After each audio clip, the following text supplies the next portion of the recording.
Ladies and gentlemen, KocoSports.com proudly presents Wrestle AM. It's half wrestling show, half movie show, pretty much all BS. And of course, you got the Coco here holding it down live. Yours truly, sexiest man on all of Internet Wrestling Radio. Time boom boom here, shaking room live from the RVA, Richmond, Virginia. Of course, joining me down there in the dirty South, talking about Sammy Synister. Sammy, it's good to see you again, brother. How you doing?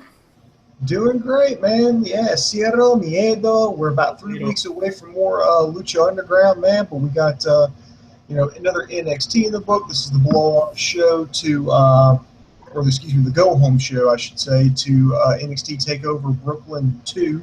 But before we get to that, there's actually some breaking news in the world of wrestling, particularly in WWE, that we should bring up right now. That WWE has suspended Alberto Del Rio and Paige. For 30 days for their first violation of the WWE wellness policy. So I can only assume that they both just got high one night and forgot. That's with both of them getting hit and both of them dating.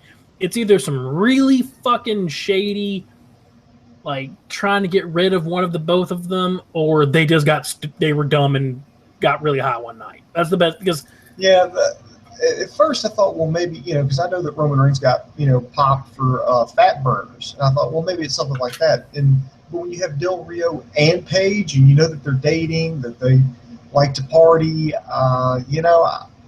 not saying this is what it is, but if I had to put money on it, like I went to a Vegas casino and like put your money on what you think they did to get suspended, I would put my money on marijuana.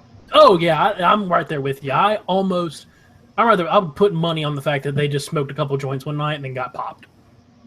That's what it sounds like. Now, there have been some stories that Vince McMahon actually wanted to push Del Rio, but Triple H just kind of, told him to pump the brakes on that because he actually kind of wants Del Rio to go because he says he parties too much. He's a bad influence on Paige, and things aren't working out. His contract's coming out. Now, he does have an out clause where he can get out in September if he'd like. Who, Del Rio? Yeah, Del Rio. Now, it's actually kind of funny because at one point it looked like Del Rio was gonna exercise that. It was going to get about September, and he was going to exercise his out clause and leave. Well, then he kind of made some statements online like, well, you know what, I'm not a second-rate anything. I'm a great professional wrestler. I deserve top pay, and right now WWE is the only company in the world who can pay me what I'm actually worth.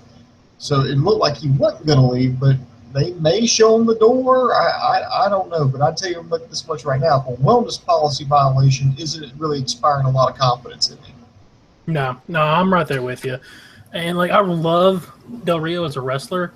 I've seen from multiple sources that he's extraordinarily difficult to work with.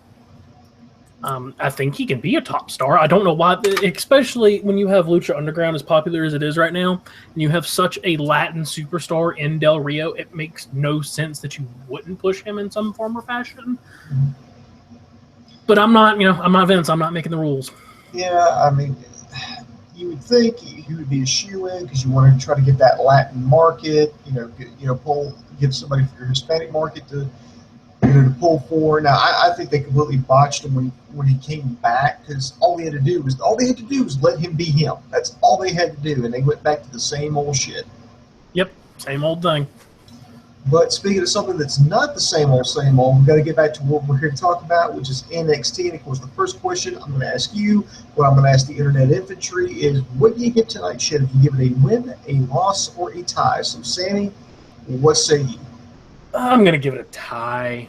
I liked last week, and this week was just boring. There's not a lot to talk about that happened. There really isn't. If you miss and completely skip this episode, you are literally missing nothing going into Brooklyn. Nothing. Maybe the only thing you're missing is that Billie Kay is going to be wrestling, that new Ember Moon person, who I'm fairly certain is a Mortal Kombat character. But there's no reason to watch this show. None. I'm going to give it a weak win. I mean, yeah, it didn't have a lot of wrestling, but they did at least try to get me excited about TakeOver Brooklyn. They tried to get me invested in the matches. So I'll give them credit where credit is due. They didn't have a lot, but what they did have, they did try to get me hyped up. They tried to basically sell this pay-per-view to me, although I'm already subscribed to the WWE Network and I'm going to get it anyway, but, you know. Yeah. So let's start out now. We had Hideo Itami taking on Mustafa Ali. Now, Mustafa Ali, now, if you watch the Cruiserweight Classic, and if you don't, shame on you, stop this review right now. Go literally, pause what you're doing, pull your pants back on, open a beer, go put your ass on the couch, wear boxers. If you're wearing boxer briefs, change them sons of bitches. Sit your boxered ass wearing motherfucker ass on your couch. Open said beer. Enjoy said beer. Go to the Google machine or your PlayStation machine or your TV machine. Type in CWC. Make me watch that bullshit right now. Watch it. Enjoy it. Do not call yourself a pro wrestling fan until you do that. And we're good. Yeah, Mustafa Ali. I believe he was eliminated first round in the Cruiserweight Classic. Yes, he was. Yeah, Hideo Itami. This is his second match back. He was in a match a couple of weeks ago, back this week. Pretty standard fare. Mustafa Ali playing the heel there, kind of like, you know, he was kind of hitting him. He was like, hey, you got nothing on me. And Hideo Itami came back, hit him with that running knee strike. Got the pin, got the win. I like what they're doing here with Hideo Itami. They're trying to they're slowly rebuilding him back up. I mean, he came in like a house of fire. You know, his first feud was he feuded with the Ascension, and he had to bring in Finn Balor to help feud with the Ascension. That he was building up. He was going to be in that three-way with Finn Balor and Tyler Breeze. In fact, I believe he was supposed to win that match, and then go. He was supposed to be the one that won at Beast in the East in Japan. He was supposed to. Think so? They were pushed. I mean, remember he showed up at WrestleMania that year in the Honor of the Giant Memorial Battle Royal, the one that they fucked over everybody and had Big Show win. But anyway, that is just the life of the Battle Royal. That's just how I'm going to do it from now on. And if just have somebody new in it, but whatever. That's a whole different show. Yeah, so they had him get they're slow, which I like. I like the path they're going with him. They've had him beat up a couple of Cruiserweight Classic first round losers. Who knows? Maybe it'll run those guys a contract. I don't know. I really think they should. I mean, they already said that they're having a Cruiserweight tournament They're having a Cruiserweight division on Raw. So I expect to see a lot of these guys around for a while, which is good. I'm completely okay with that, honestly. Because it's not like they're doing the Cruiserweights and then they're bringing in a bunch of old guys that we've all seen before, or like trying to pass off people that are clearly not Cruiserweights as Cruiserweights. Especially these guys are indie darlings, or like a couple of these guys that even like Daniel Bryan had never heard of before, and he makes it a point to know who the Cruiserweights are. I'm excited to see if they keep some of these guys around. Oh yeah, we could do a whole different show on. We could look at the roster, the 32 guys that they got, and we could just do a whole show. Oh, WWE should sign him. WWE should sign him. WWE should sign him. We could just. That's a totally different show. Yeah. Next, we go to a Bobby Roode video package. By the way, this goes on a lot. This goes on a lot during the show. So if you're not a fan of video packages, you're really going to hate this. But if you need like excuses to get hyped up for TakeOver, for excuses to watch, you know, this was the show for you. You know, of course, it features his music, Glorious. Again, y'all probably heard my rant last week about this, okay? It's the best, worst music in wrestling. It's the best. I mean, it ranks up there with, remember the one Billy Gunn briefly? Now, he had this before before Ass Man came out. It was like, I got it all. It was so horrible, but it was so awesome. That's what I rank it with. It's so bad. It's so... I think what I said last week, and I'll quote myself on this one, it is to the ears what pepper spray is to the eyes. And it's, oh my God, it's so good. It's so fucking awful, and I love it. Then they did another video package, this time highlighting the Asuka Bayley feud. I really like this. I didn't know how much you could make Bayley look like the underdog again, considering she was on a winning streak. She beat some of the best women that NXT and WWE had to offer.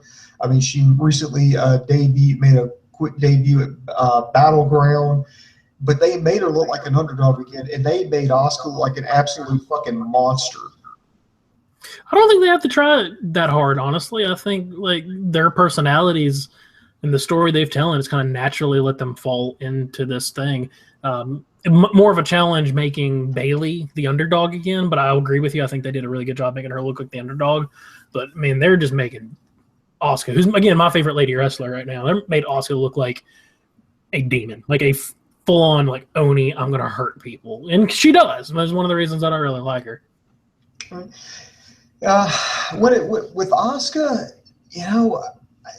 going into this pay-per-view, I kept thinking, oh, Asuka's going to retain. Asuka's going to retain. They're going to call it Bailey, but I guess maybe this is the purpose of the video package. It's like, dude, I'm not so sure. I'm not so sure if they're going to yank up Bailey right now. Are they going to wait for something bigger down the line, or are they going to try to have her make history and be the first ever 2-time women's champion? Is it like a road to redemption? Is this like Rocky 3, where Rocky loses the championship at the beginning of the movie, but by the end of the movie he he beats the person that beat him and recaptures the title?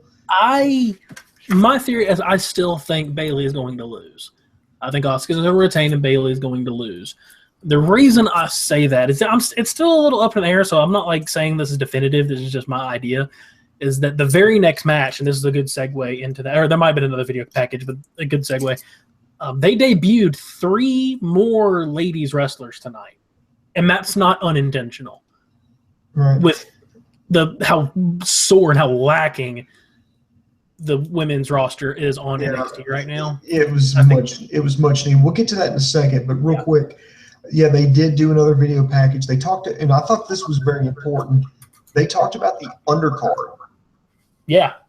They talked about Andrade Almas taking on Bobby Roode. They talked about Tommaso Ciampa and Johnny Gargano, who, by the way, will officially have a new tag team name this weekend. They're supposed to debut this weekend. At least that's what I've heard. Taking on the Revival. You've also got, what else? Noe Jose versus Austin Aries. The match I'm least excited about. Yeah, I know. Me too. And then you had went backstage. General Manager William Regal was talking about take over the card, and then Billy Kay comes in and says, "Hey, I was on SmackDown. I've beaten some ladies here, and I'm not on the card. I feel like I deserve to be on the card for this Saturday." And William Regal was like, "You know what? You're right. In fact, you know what? You're going to take on the debuting Ember Moon, who, by the way, this is a little known fact. When I first started doing internet wrestling radio, I actually got hooked up, courtesy of Lance Hoyt, to a independent group called Professional Championship Wrestling out of Arlington, Texas. While the family who does that, they're still running shows, but they decided to, they were running like everything down there in Texas. And I'm not making this up.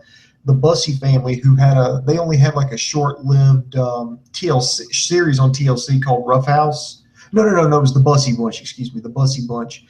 They only aired 2 episodes on the Learning Channel before canceling the show, which kind of sucked. But they ran a professional wrestling promotion, boxing, and mixed martial arts. And they had an actual fucking arena. It was old, those old school movie theaters me and you used to grow up in, Sammy. The ones that was just you went in there and it was just like the seating was just kind of on an incline. I was about to say no, because the movie theaters I had were like that, but the movie theaters you had like steeples and like live music and organs and everything was in black and white, and you could go sit up in the balcony. Yeah, I didn't have those. Yeah, the ones you're talking about right now, I had those. Yeah, Boom Boom's old joke. Yeah, there we go. That's fresh. Get a shot of gin and some popcorn for a nickel. That actually does sound pretty good right about now. Oh God, you old ass man! Gin is what bad Christmas memories taste like. It's the fucking worst. But anyway, they after a while, I think they did boxing a little bit. I don't know about their boxing promotion. I know their MMA program is just kicking ass down there. I think it's called XKO. And they kind of they said they were going to have their wrestling promotion take like a hiatus. And ever since they did that, they only had one. It was like a reunion show they did. and a lot of their talent went to MPX, Metroplex Wrestling. Actually, it started like a new wrestling federation down there, and a lot of those guys went over there. But anyway, Ember Moon, I remember when she started wrestling, she wrestled as Athena. And I remember right when she was training and everything, and I actually got to interview her, back when because I was interviewing this talent. I'm in college, but I was interviewing these guys out in Texas, and it was great. I mean, dude, it was so much fun. But and I actually got to meet her in person. And believe me, she is absolutely stunning. I mean, she was pretty good then, and I don't know, I haven't seen her wrestle in about a decade now, but she was kind of, when she was starting out, she was like, okay, this girl's kind of good here. She's got the fundamentals down. So I'm actually interested and looking forward to seeing what she can do this Saturday against Billie Kay. I am too, but I'm really worried that this gimmick's going to blow. Because truth be told, when I first saw it, I was like, is that fucking Katana from Mortal Kombat? Because I'm fairly certain that's Katana from Mortal Kombat. It's Maybe. Not. It's Ember Moon. Okay, it's Katana from Mortal Kombat. So I hope it's not as goofy as it looks. Well, I think we'll have to see. And we're going to have to see. It's just from her vignettes, it looks real cheesy and goofy. And I really hope that isn't the case. Because there's nothing that upsets me more when good wrestlers have shitty gimmicks. And speaking of women's wrestling, we get to 6-woman tag action. We had Carmella teaming up with Liv Morgan and Nikki Glencross taking on Alexa Bliss, Mandy Rose, and Daria Bernito. Whatever. I apologize. But Carmella and Alexa Bliss, it's actually kind of funny. They were the veterans out of that group, and it's just kind of weird. It's like, okay, I know, right? They're the veterans, but they were leading their respective teams, and of course they're both on SmackDown now. And Liv Morgan is somebody we're familiar with. She's wrestled a few matches here and there. I still hate her gimmick. I really think that needs an overhaul. Yeah, we've talked about that. Like, I don't think she's a bad wrestler by any means. Well, she had that match with Billie Kay, and it was not very good. Yeah. But her gimmick is fucking trash. In a world where you have Carmella, and especially when you're on a team with Carmella, your New Jersey gimmick is like, it's terrible. There's no reason to have it. It's god awful. And let's see. Nikki Glencross. I believe she, if I remember correctly, I believe she actually wrestled as Nikki Storm. She thoroughly impressed me in this match. Yeah, thoroughly impressed me. She's the Scottish wrestler. She's got a sexy accent, so that counts. And did she really impress me? I dug her style and that really aggressive style. And this is going to sound really nitpicky, and so bear with me, but I've done the same thing to guy wrestlers. It's just a little easier. It's not as hard with guy wrestlers because they pretty much all wear the same thing. Her ring gear does not match her ring style. Does that make sense? Well, how so? Her ring gear just looks like I'm a generic wrestler. I put on tights and I go and wrestle. Well, when she got in the ring, she was hellaciously aggressive and was like fucking going off the walls and going batshit and like attacking and just attacking. All offense, no defense. And just looking at her, if I'm just like looking at her crowd, that didn't give me that image. And I always think that your appearance, especially in wrestling where appearance is everything, visually is everything. I think your gear has to match your personality. Yeah, I think that's something they'll work on because, look at Becky Lynch and like Sasha Banks when they debuted. It was pretty much the same exact attire. It was the same thing. So I think as she develops and as they try to flesh out a character and everything, I think things will change up. And I have no doubt that it will. And again, that's me being a little nitpicky. But if I'm fine booking this and she's got that kind of style and attitude, I'm dressing her in a very Dean Ambrose style, or a Kevin Owens style, like just a cut off shirt, sports bra, some like yoga workout pants, and just let her go kick ass or jeans. That's fine. I don't care. But her physical appearance needs to match her ring style. Okay. Of course, we know about Alexa Bliss, but Mandy Rose, I believe she was the runner-up on Tough Enough. Now, she was like the golden Ava Marie. Instead of red, it was gold. Yeah, that's lame. I like how they did that because I don't know what it was, but as soon as she walked out, I hated her. You're like, oh, man, she sucks. like the instant that she walked out, it's like, dude, I hate this woman. I don't know why, but I just hate this woman. I think a lot of it is that she's blonde, and I know again that sounds really awful. Well, I gotta watch it because blondes get me in trouble. I'd see redheads. Hmm. I made a baby with one. Though I found out not until it was before we had Jack. Before then, my ex is a natural blonde, and I did not know that for like 2 fucking years. Felt fucking lied to because I was. Thought I was dating this redhead all along. Nope, it's a blonde. Explains all the troubles I have. Blondes will get you in trouble. Fucking, they'll take your money too. Yes, they will. Yes, they will. But Mandy Rose now, her and Daria Bernardo, they've both been wrestling on house shows for NXT. So I mean, no strange. Yeah, they've both been wrestling. I mean, nothing high profile. I mean, they've been wrestling just like tag and 6-woman tag matches. Nothing too serious. But yeah, they've been hashing it out. But I keep thinking Daria, like the MTV show Daria. That's what I thought it was. It's actually pronounced Daria. At least that's how Corey Graves was pronouncing it. Was Daria. Funny story. I was eating when they were getting announced. I was like, num, num, num, eat my burger, num, num, num. And I'm looking down because I'm looking at something else, and I hear Daria or whatever it is.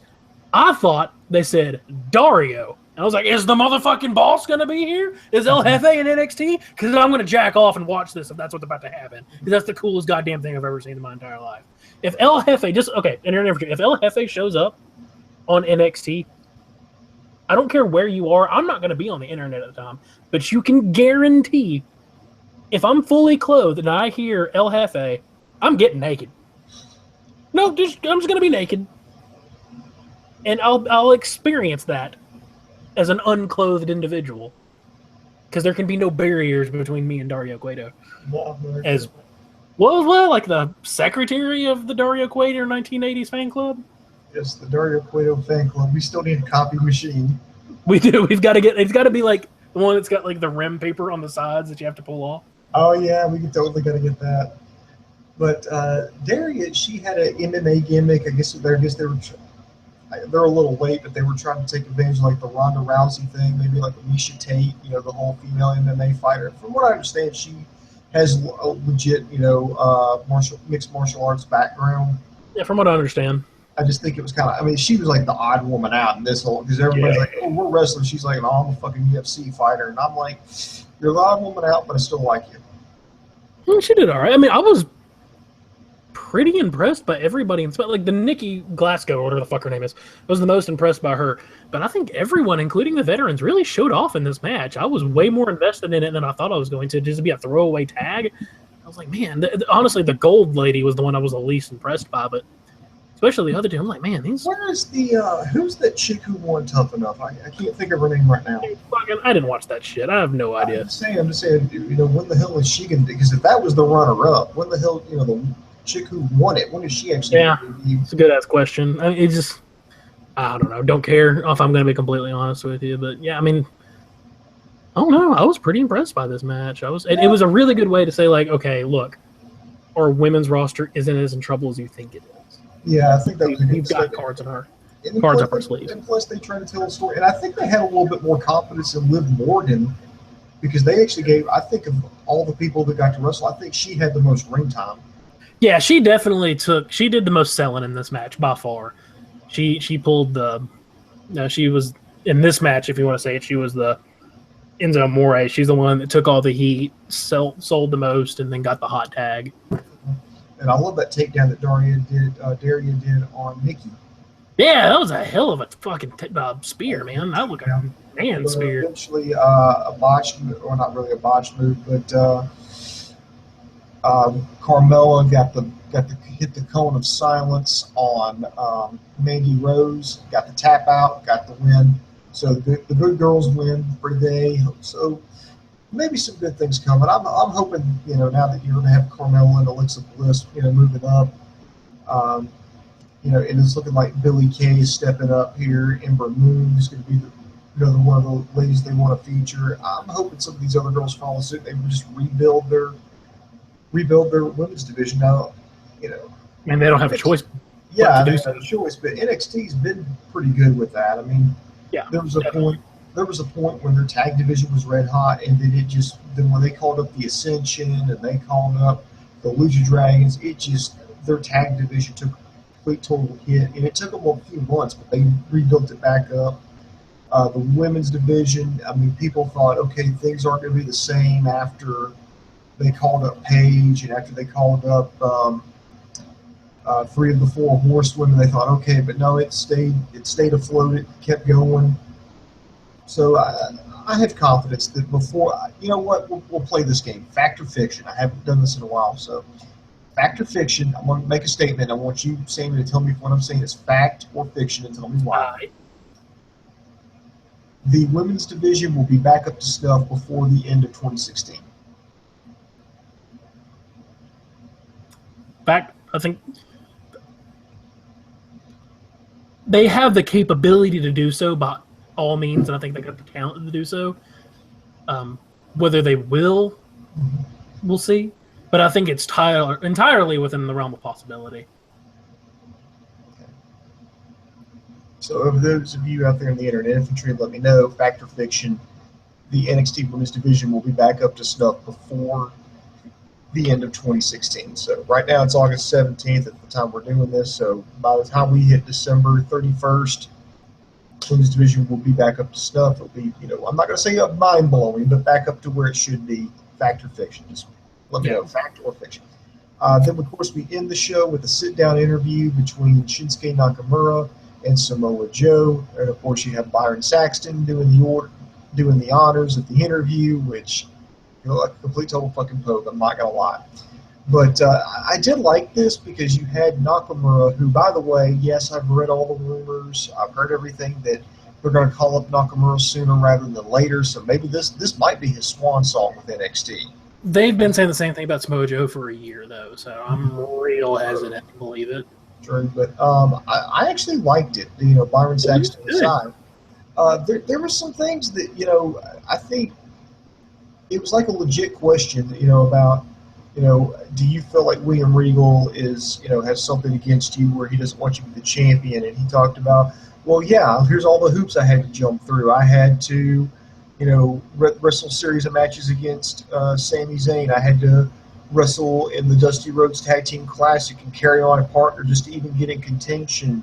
When then he just tells me, this guy who just wrestled a few matches and beat this one guy that I beat twice, gets the shot. And I remember when Bayley, when Asuka's gonna have to defend her championship, he asked her if that was okay. He never asked me if it was okay if I wanted to defend my championship against Nakamura. So, yeah, I'm beginning to think there's some bias there. I thought that was done brilliantly. Samoa Joe gives the best shoot interviews because he genuinely makes them feel like they're real. Mm-hmm. And that helps so much. And because you feel like Joe is genuinely angry. I don't think he is. I think he's just that good of a fucking wrestler. But yeah, no, I really dug this. It felt real. It felt like Shinsuke was trying to egg him on. He was trying to poke the bear, and it felt like Joe was just barely holding back whatever rage he had. So I dug it. I dug it. Oh, absolutely, man. All right, so of course this breaks down into like a little bit of a a showdown. So the security goes in there and separates the two, and that ends the show. So I still kind of give it a weak win because it didn't have a lot of wrestling, which sucks. But they really hyped up. They really said, okay, this is a big deal. I mean, because the average person now, especially after they got hit with the draft, anybody could say, well, it's not going to be that great. They don't really have that many people. They really tried to sell it. It's like, here's Nakamura versus Samoa Joe. Here's the story behind them. Here's the reason why these two want to kill each other, or at least Samoa Joe wants to kill Nakamura. Here's, Bayley versus Asuka. So, like, can this, underdog, beat this, monster? I mean, Asuka's undefeated. Can she finally, beat the woman who just choked her unconscious at the last time they met? Then they started speaking with everybody. It's like, why wrestling in New York is important, why this is important. They had with the tag team matches, you had even the other guys. Bobby Roode, his match against Andrade Almas, and then No Way Jose and Austin Aries. Sorry, I went blank there for a second. I apologize. I wonder why on Austin Aries. Yeah, Joker. Yes, used to be the greatest man that ever lived. Now the most average man who ever existed. He's a cardboard cutout of a wrestler. Yeah. So I at least appreciate the effort they put into it. So for the effort, I'll give it a week win. So you ready for comment time? Anything else you want to say before we get to comment time? No, we got a couple comments real quick. All right, let's go to comment time. So get your questions and comments in. Let's see. Lennox Watterson, good to see him again. He says, Ty, some good hype for the next takeover, and they were able to fit a few matches. Nice to see the women get the main event. Alexa and Carmella should be on NXT. They can help lead this division. No, Lennox, I do agree with you. But no, I agree with moving Alexa and Carmella up to SmackDown, because when you did the brand split, now if it was just WWE, yes, I would agree with you. But when you split the divisions like that, you have Raw, you have SmackDown. Now you got to fill out a women's roster on both. Yeah, you need to do that. So I agree, and I think these two are more than qualified to be on there. So yes. And besides, they've still got Asuka and Bayley for right now, so I think they'll be in good hands as far as veterans go. Edward Mohan, he says, I didn't get to watch the Cruiserweight Classic. How was it? I'm not going to spoil anything because I know Sammy hasn't seen it, but I'll give it a win. That's all I'm going to say on it. I'm not going to give away any spoilers right now. I may do a review on it when I wake up first thing in the morning. I may wait a little bit later, but I will give it a win. He also says that he wishes Hideo was on the takeover card. I do too. Yeah. Hideo Itami versus Austin Aries. That would be a better match than against No Way Jose. Agreed. And D-Rox is saying, hey, the Ember Moon has an awesome finisher. She's an American Joshi. I actually kind of like that idea. A Joshi is basically like a term in Japan for a female wrestler, or at least a good one, because you could definitely consider Asuka. In fact, that's where Asuka got her name, was the Lioness Asuka, one half of. I cannot think of that tag team's name right now because I wasn't expecting this question. But the interesting fact about them, the Lioness Asuka and her partner, they were credited with creating, like, in the 80s, like I think it was like late 70s, early 80s, but created like the whole Joshi craze. In fact, they even based like an anime off. Well, when I say based, I mean like loosely. Like, have you ever heard the anime Dirty Pair? The Dirty Pair. That's what they based it off of. Animango bullshit. I'm American. And then they also released records. They were also singers. Huh. So. But no, so if her gimmick is being like an American Joshi, I kind of like that idea. Because hopefully it'll be like Lord Tensai, but done correctly. Edward Mohan, I want to know, what is the reason to have Tough Enough if they hire most of the cast? I think it's just scouting new talent, trying to find new people. I think in its programming, its content. Right now, you've got a network you have to fill content on, and it's just, when you do that, it's just less stuff it's just more content for you to fill time with. Yeah, but we need more wrestling content if we're going to pay for a wrestling network. But again, whole nother episode, guys. Edward Mohan says he's tired of Ava Marie and wants Jazz and Jackie to come back to kick her ass. Who? Edward Mohan, he says that he wants Jazz and remember Jacqueline? Oh, I remember Jacqueline. Yeah. Yeah, Jazz and Jacqueline. They want those two ladies to come back and kick the crap out of Ava Marie. I would literally watch anybody beat up Ava Marie. Anybody. I would watch Joe the Garbage Man punch Eva Marie in the face. I'd watch my great Aunt Myrtle beat that bitch to death with a cane. She is wrestling cancer. She's beautiful. Don't get me wrong.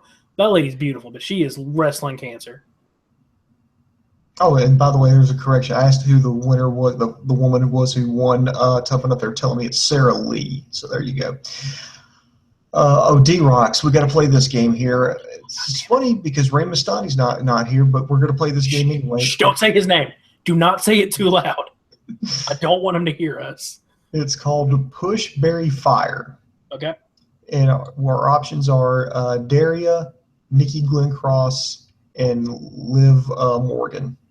Push, Nikki, Barry, the MMA chick, and Fire Liv.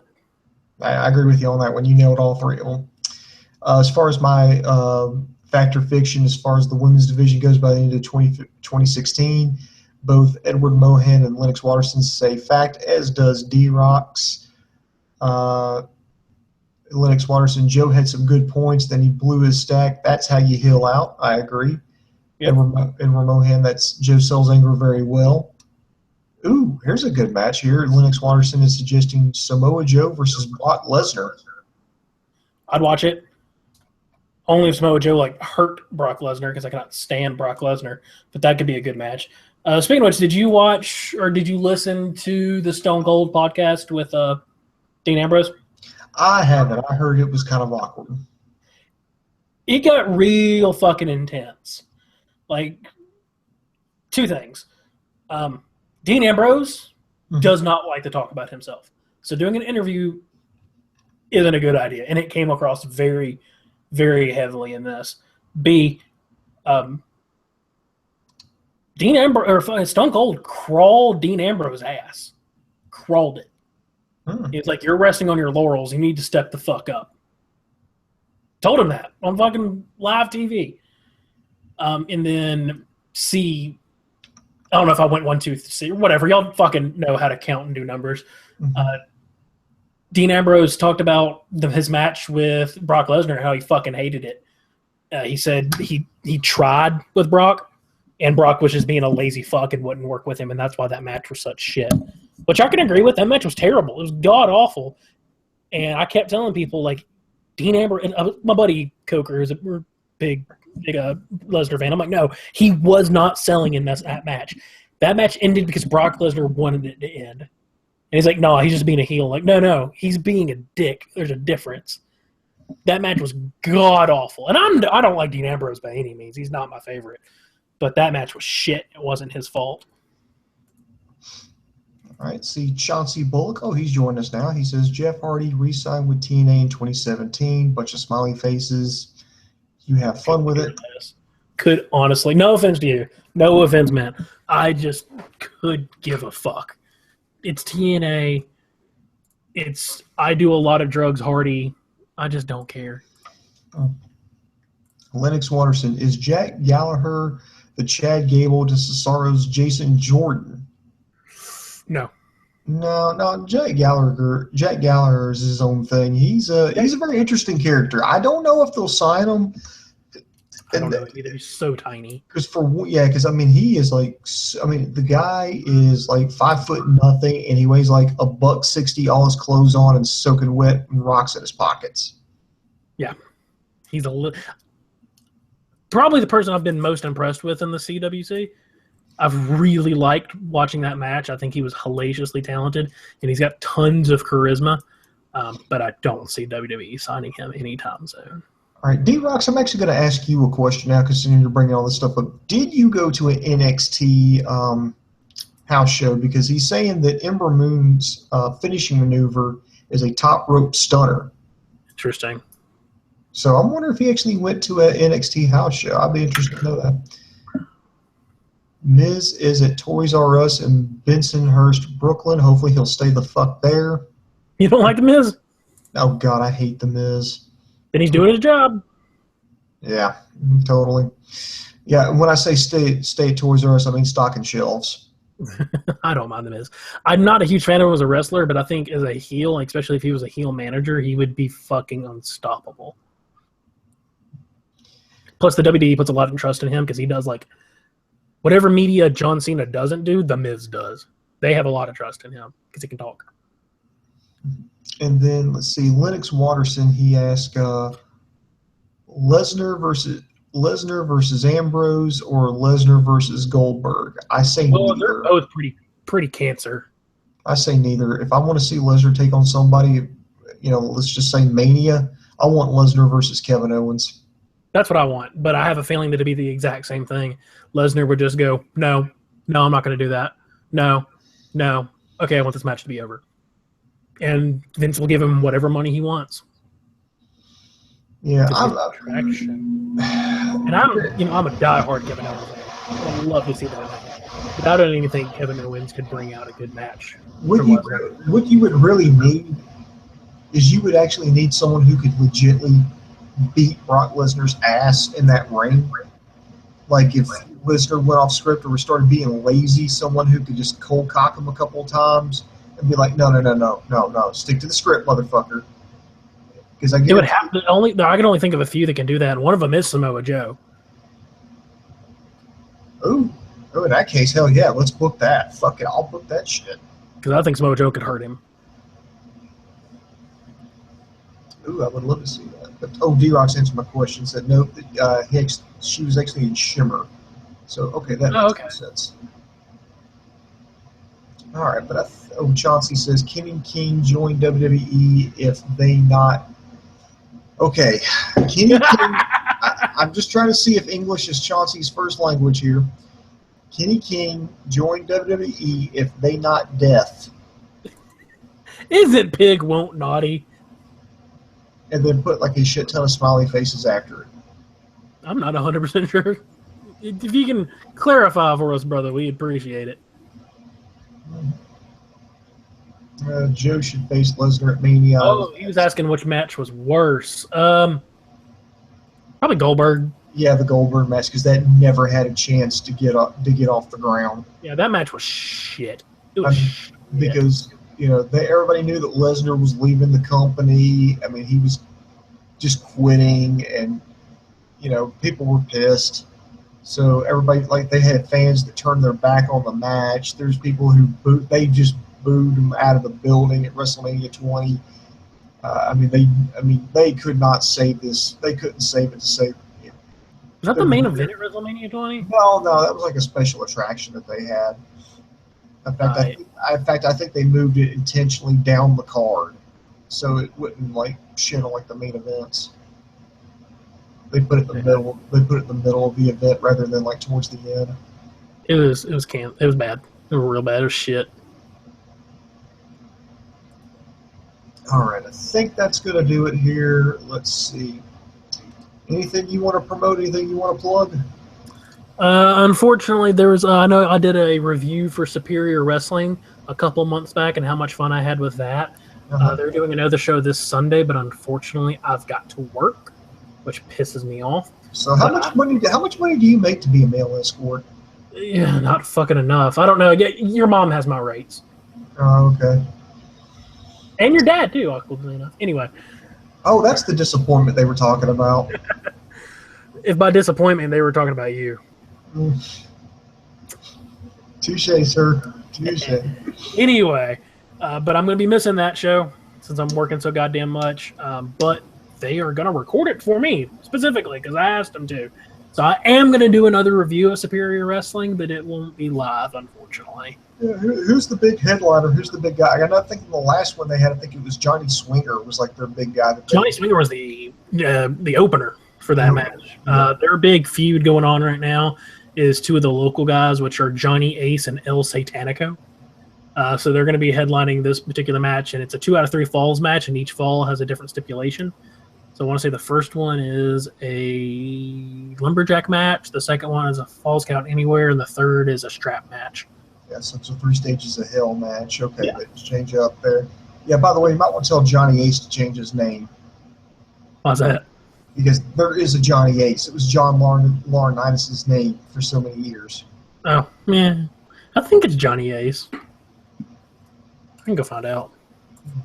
In the meantime, when you're looking that up, well, I'm just saying, I just don't want anybody to like build up like the name Johnny Ace and then get it. Then like WWE lawyers are like, hey, don't do that. Chris Ace. Okay, Chris Ace, yes. Yeah. Okay, he's fine. The one guy I saw at the last event that was my favorite was a guy named Stunt Marshall. And I was really looking forward to going to this one because I was going to interview him, and he was totally down and cool for it, but I'm going to unfortunately miss it. But I'm going to try and get in contact with him sometime after I get a recorder and try and get him on a show. Do that or tell him to use Google Talks. I'm debating on it, but I've got to find the time because I'm still working like 50, 55-hour weeks right now, which sucks.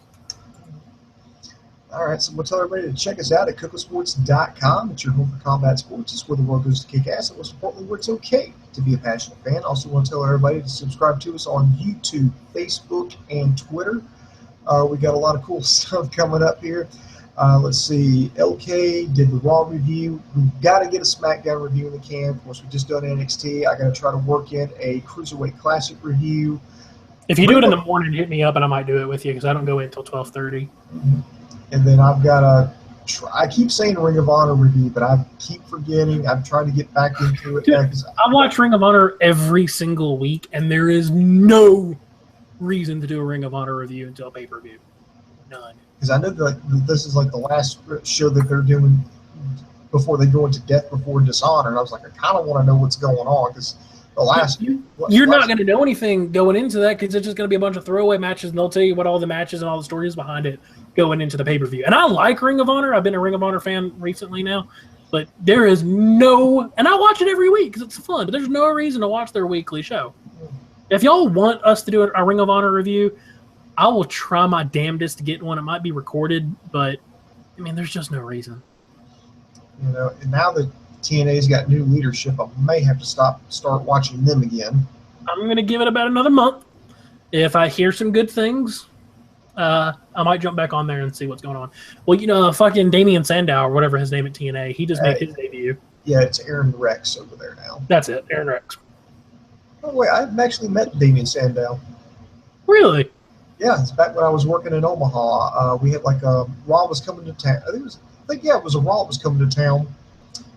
And so we had like at the station there, we had like a local morning show, not like our news, not like the news program, but like a local morning show and everything. And so he stopped by to promote Monday Night Raw, and so I got my picture taken with him and I had to show him the way out because that fucking station was like a goddamn rat maze. So I had to show him how to get out the door. That was kind of cool. So, but nice guy. Cool. And supposedly, let's see, I think Backlash, whatever the new, next month, the September pay-per-view, it's coming here to Richmond. I don't think I'm going to be able to get any time on because, I mean, I could probably go to the pay-per-view, but I'm talking like maybe 2 hours of sleep grand total. From what I've heard AJ Styles is coming in to promote that. Oh, that'd be sweet. I've already got my picture taken with AJ though, but that was before he did. That was before he did Bullet Club. That was after he left TNA. Oh, wow. Before he signed with New Japan. I mean, that's how long ago that shit was. It feels like fucking forever, but no, it wasn't that long ago.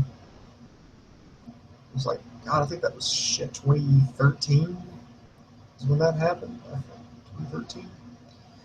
There's no telling. All right, man, I got to call it quits because I got to get to bed. Okay, so everybody take care of yourselves. Like, subscribe to us on YouTube, Facebook, and Twitter. Stay tuned. So this is Booms. For the rest of Coco Guru saying, the boom just went bang, and I am out. Fuck you.